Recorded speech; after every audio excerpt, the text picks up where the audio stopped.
오늘 잠언 8장의 말씀의 주제는 지혜에 대해서 여러 가지 다양한 모습으로 우리에게 말씀의 은혜를 주시고 있습니다. 첫 번째로 주시는 말씀은 지혜가 외치는 소리에 귀를 기울여라. 여러 가지 들어야 될 소리와 들어야 될 많은 음성들이 있지만은 그 중에서 정말 우리가 집중해서 들어야 할 소리가 있다면 그것은 지혜가 부르는 소리이다. 그 말씀을 여기서 하시고 있습니다. 1절에 보시면 지혜가 부르지 아니하느냐, 명철이 소리를 높이지 아니하느냐. 우리가 잠언서에서 지혜라든지 명철이라든지 그 단어들이 지금 무엇을 상징하고 있느냐면 예수 그리스도를 의미하고 있습니다. 그래서 잠언서에서 계속 취급하고 있는 지혜의 본질적인 대상은 누구냐면 우리가 생각하는 어떤 지식, 땅의 어떤 학식, 그것을 의미하고 있는 것이 아니라 예수 그리스도를 지금 지혜로 의인화해서 말씀을 하시고 있는 거예요. 그러니까 예수님이 이제 부르는 소리, 예수님이 우리를 향하여 소리를 높이는 그 음성의 귀를 기울이라, 바로 그거예요.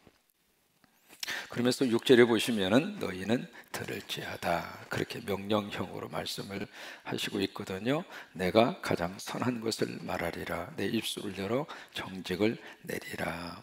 그 다음에 32절에서도 아들들아 이제 내게 들으라. 누구에게 듣느냐면 예수님에게 들으라, 그 말이에요. 내 도를 지키는 자가 뭐가 있어요? 복이 있다. 그래서 34절 말씀에 누구든지 내게 들으며, 예수님의 음성을 들으며 날마다 내 문 곁에서 기다리며 문설주 옆에서 기다리는 자가 복이 있다. 그러니까 주의 음성이 이렇게 마음속에, 영혼 속에 들리는 사람이 복이 있습니다. 사람은 마음에 있는 대로 보이고 마음에 있는 대로 들립니다. 그래서 내 안에 예수님이 있으면 예수님의 음성이 잘 들려요. 그게 참 은혜이고 하나님의 축복입니다. 신앙생활을 하면서 설교가 들려야 복입니다. 설교를 잘해야 되겠죠. 설교를 은혜스럽게 성도들이 들을 수 있도록 해야 할 책임이 설교자에게 1차적으로 있습니다. 또 하나, 그 설교가 내 마음과 심령 속에 믿음으로 와닿고 아멘으로 들리고, 그래서 설교가 들리는 것이 참 복이에요. 그래서 여기 34절에 있는 말씀대로 그래서 예수님 곁에서 기다리고 주님 앞에서 주님의 음성을 듣고, 그래서 35절 말씀에 결론으로 그 말씀을 주시고 있어요. 대저 나를 얻는 자가 생명을 얻는다. 그래서 지혜라고 하는 말을 나라고 하는 1인칭으로 바꿨잖아요. 그 나가 바로 누구냐면 예수 그리스도를 의미하고 있는 거예요. 그래서 예수님을 얻는 자가 생명을 얻었고 하나님에게 은총을 얻을 것이다.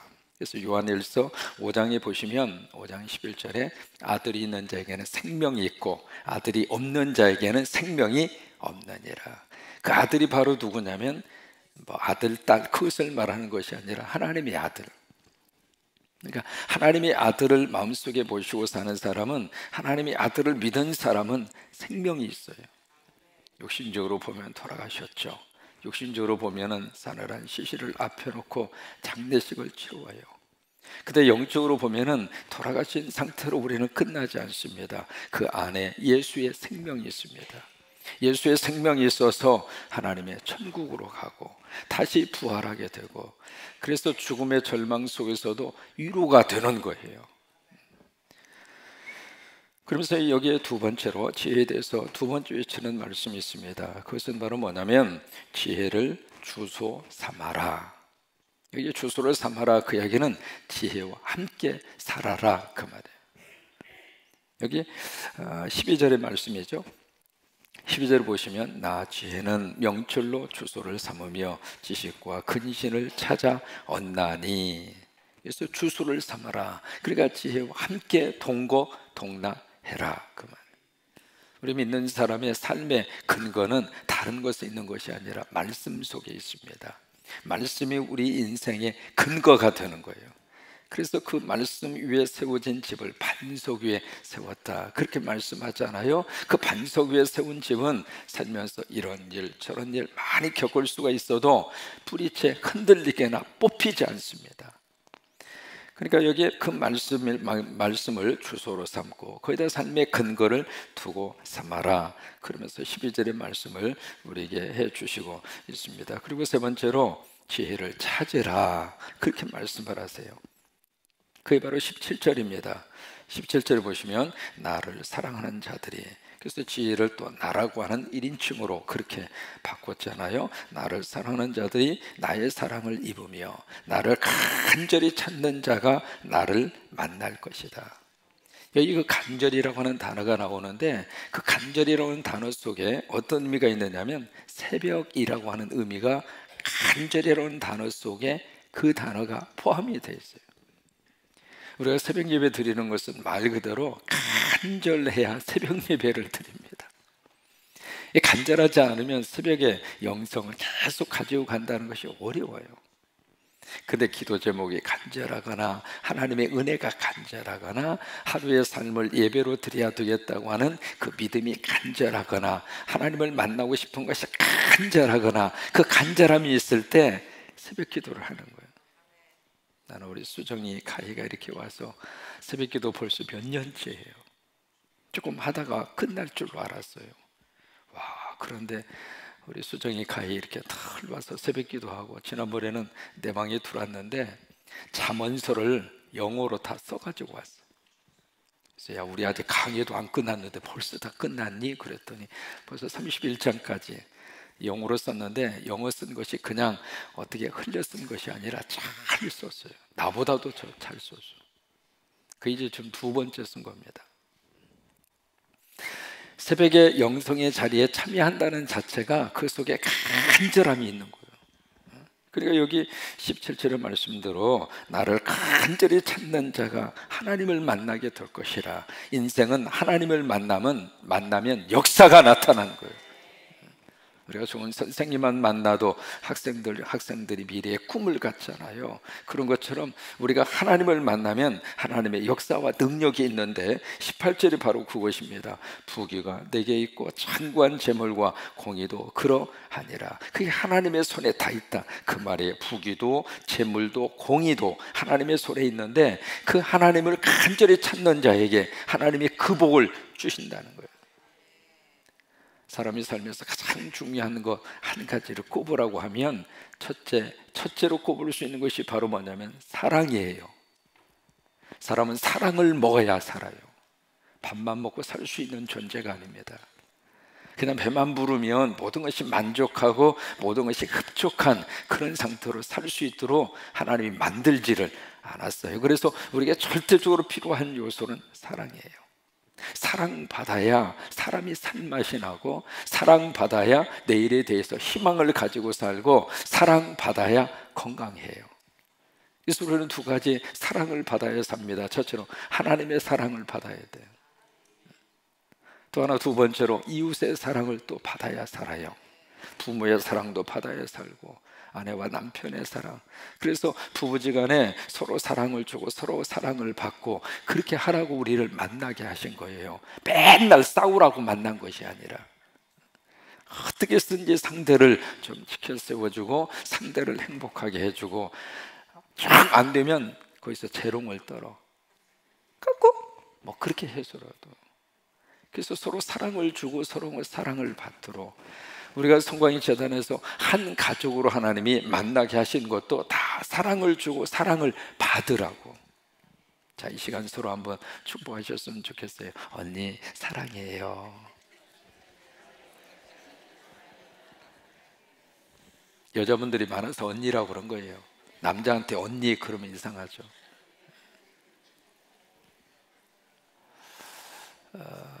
6.25 사변 때 전쟁 후에 가장 많이 이렇게 등장하는 것이 고아원이었고, 그 다음에 모자원이었습니다.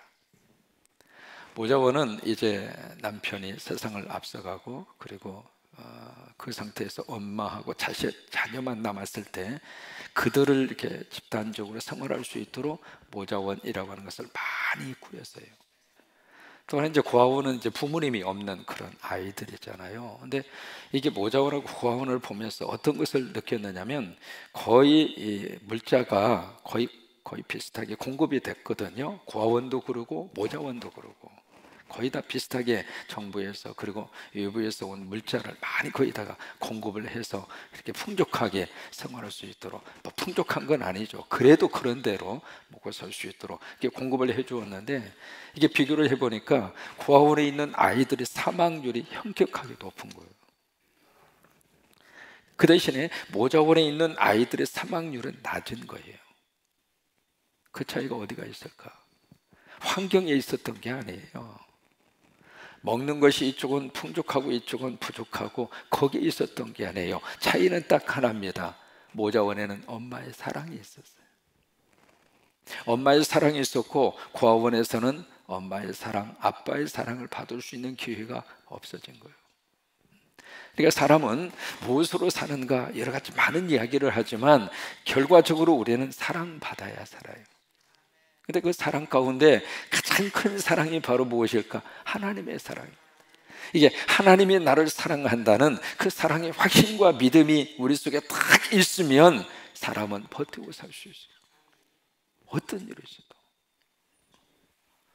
그러니까 그래서 여기 17절의 말씀에 이 말씀을 단도직입적으로 이렇게 딱 해주시는 이유가 바로 거기에 있습니다. 나를 사랑하는 자들이 나의 사랑을 입으며. 그러니까 누가 하나님의 사랑을 우리들이 받으면서 그 하나님의 사랑을 우리가 입으면서 살 수 있을까? 하나님을 사랑하는 사람, 하나님을 간절히 찾는 사람, 그 사람이 하나님의 사랑을 입고 그리고 하나님의 은혜를 입고 이 땅에서도 하나님의 축복을 받으면서 살아갈 수 있는 근거가 바로 거기에 있어요. 여러분, 아이 둘이 막 싸워요. 싸우는데 이쪽 애가 덩치가 커요. 덩치도 크고 힘도 세고. 근데 이쪽 아이는 아담 사이즈예요. 별로 힘도 없어. 근데 얘가 말이죠, 그 덩치 큰 한테 가서 소리를 칵칵 지르면서 그냥 발로 차면서 막 그러는. 근데 이쪽 아이는 꼼짝 못하고 당하고 있는 거예요. 왜 그런가 싶어서 이렇게 봤더니 뒤에 딱 버티고 서 있는 거예요. 막 큰 소리 치는 애 뒤에 누가 버티고 서 있었냐면 아빠가 딱 버티고 서 있는 거예요. 지금 누구 백을 믿고 그렇게 큰 소리 치는 거예요? 아빠 백을 믿고. 우리 뒤에는 하나님 아버지가 계세요. 하나님 아버지의 백을 믿고 세상에서 큰 소리치고 사는 거예요. 우리한테는 힘이 없어요. 우리는 어떻게? 근데 이제 우리 뒤에 전능하신 하나님이 계시고 우리를 사랑하시는 그 아버지가 있고 그 아버지가 계시니까 큰 소리치면서 사탄! 나와! 사탄이 그럼 꼼짝 못하고 나와서 무릎 꿇어! 무릎 딱 꿇고 예수님의 이름으로 명하노니 물러갈지어다! 큰 소리 치는 이유가 누가 어디에 있느냐면 아버지가 딱 있어요. 그 대표적인 사람이 다윗이에요. 17살 그 청소년기에 골리앗을 상대해서 딱 나가는데 큰 소리 팡팡 치는 거예요. 너는 칼과 단창으로 무장하고 나왔지만은 나는 네가 지금 모욕하고 있는 만군의 하나님 여호와의 이름으로 너에게 가노라! 무슨 이야기예요? 다윗 뒤에 지금 누구 있는 거예요?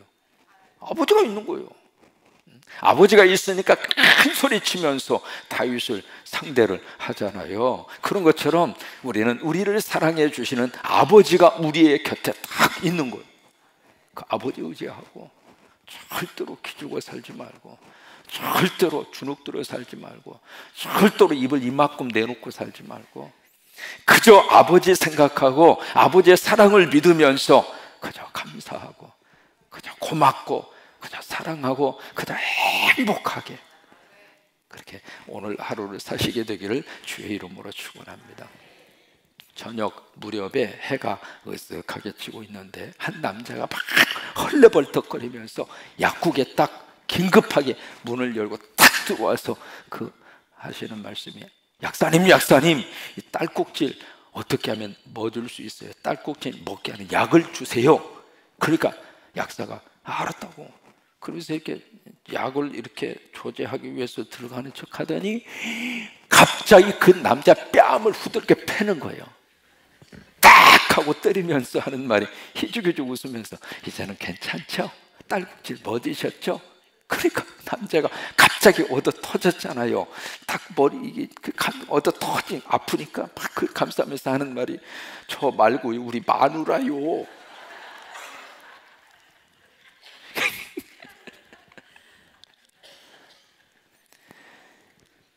이게요, 제대로 들어야지. 제대로 듣지도 않고 그 사람인 줄 알고 그냥 두들겨 패서 갑자기 그냥 눈탱이가 밤탱이 되도록 그렇게 만들잖아요. 코끼리가 낮잠을 자고 있어요. 그러면서 코끼리가 그냥 누워서 이렇게 낮잠을 자고 있는데, 개미가 마침 등산을 가기 위해서 배낭을 메고 개미가 또박또박 걸어오는데, 이 개미가 산으로 등산을 가는 것이 아니라 코끼리 배 위로 올라가는 거예요. 그래서 막 등산해서 올라가는데 갑자기 코끼리가 깜짝 놀라서 이제 눈이 떠진 거예요. 눈이 딱 뜨서는 말이, 코끼리가 하는 말이, 야 이놈아 무거워 내려가 이 자식아. 그러니까 개미가 앞발을 딱 들더니, 이 자식 이 발로 꽉 죽여버릴까 보다 이 자식. 응? 그러니까 하루살이가 딱 지나가다가 그 모습을 딱 본 하루살이가 하는 말이, 참 오래 살다가 보니까 별꼴을 다 보네.